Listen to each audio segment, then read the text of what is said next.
ఇష్టం వచ్చినట్టు అరే బక్క జడ్సన్ నువ్వంటే నాకు ఇష్టం అన్న, ప్రేమతోనే తిడతాను నీ తమ్ముడు లెక్క. బుద్ధి ఉండాలి, ఇంకా నీకంటే ఎక్కువ బూతులు బ్రహ్మాండంగా మాట్లాడతా. ఏం మాటలు మాట్లాడినారు వెదవా చెక్కగాడు, లేకపోతే బుద్ధి ఉందా తొక్కుతా అంటావు. అరే ఇది ప్రజాస్వామ్యం రా భయ్, నీకెట్లా మాట్లాడాలి, రాజకీయ పార్టీలు ఏ విధంగా పోటీ చేయాలో రాజ్యాంగం మాకు కూడా కల్పించింది, ఆ హక్కు మాకు కూడా కల్పించింది. కాబట్టి విశ్లేషణ పేరుతోని నేను చివరిగా మాట్లాడే ముందన్నా, మోదీ గారు భారతదేశానికి అత్యున్నత 2వ ప్లేస్లో ఉన్నది అమిత్ షా గారు. ఒక రాష్ట్రానికి ఉప ముఖ్యమంత్రిగా ఉన్న పవన్ కళ్యాణ్ గారు, ఒక మంత్రివర్యులు ముగ్గురు మాట్లాడుతున్నట నాకు సోర్స్ వచ్చిందట. ఇప్పుడు పవన్ కళ్యాణ్ గారిని అట అమిత్ షా గారు క్లాస్ తీసుకున్నారు, లేకపోతే జగన్ గారి గురించి ఇది మాట్లాడిండ్రు అని చెప్పడం వేరు, మాట్లాడేసిండ్రు అని చెప్పడం వేరు.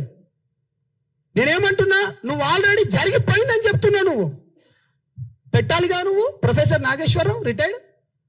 కాబట్టి బీజేపీ ప్రభుత్వంలో ఉన్నప్పుడు నాకు కొంతమంది చెప్పినన్నా, ఒక్క నిమిషం నేను అదే చెప్తున్నానా, ఒక్క నిమిషం. మీరే 100 అడగండి, 100కు 100 చెప్తా. సోర్సు బీజేపీలో ఉన్నారు. ఇప్పుడు మన ఓల్డ్ పీజీ హాస్టల్ దగ్గర మన అనేక, ఒక్క నిమిషం నేను అదే చెప్తున్నా, వినండి. ఓల్డ్ పీజీ హాస్టల్లో బీజేపీ వాళ్ళందరూ ఇప్పుడు స్టేట్ వైస్ ప్రెసిడెంట్ కూడా ఉన్నాడు, మీ అందరికి తెలిసిందే. వాళ్ళ తరపు నుంచి మాకు వచ్చింది. చలో ఒక్క నిమిషం నేను డిస్టర్బ్ చేయకండి, ఆగండి.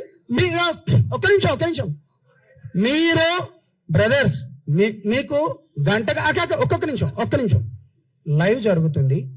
సాయంత్రం రాత్రి వరకు కూర్చుందాం, ఎక్కడా పోయేది లేదు.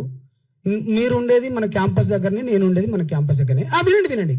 వీళ్ళందరూ మాట్లాడిన తర్వాత నువ్వు ఎన్ని క్వశ్చన్లు అన్నిటికీ సమాధానం చెప్తా, రాత్రి వరకు కూర్చుందాం. బాజాబ్తా చెప్తున్నాం, హిందూ ధర్మం పైన, దేశం పైన మాట్లాడుతున్న పవన్ కళ్యాణ్ గారిని వ్యక్తిగత హననం పేరుతోని, విశ్లేషణ పేరుతోని గాని, లేకపోతే ఇండివిజువల్ జర్నలిజం పేరుతో గాని, మీరు ప్రజాస్వామ్యంలో రాజ్యాంగం ఏమిచ్చిందో దానిపైన మీరు మాట్లాడుకోండి, మేము కాదనడం. కానీ వ్యక్తిగత హననానికి పోతే బాగుండదు, తస్మత్ జాగ్రత్త వెదవల్లారా అంటున్నాం.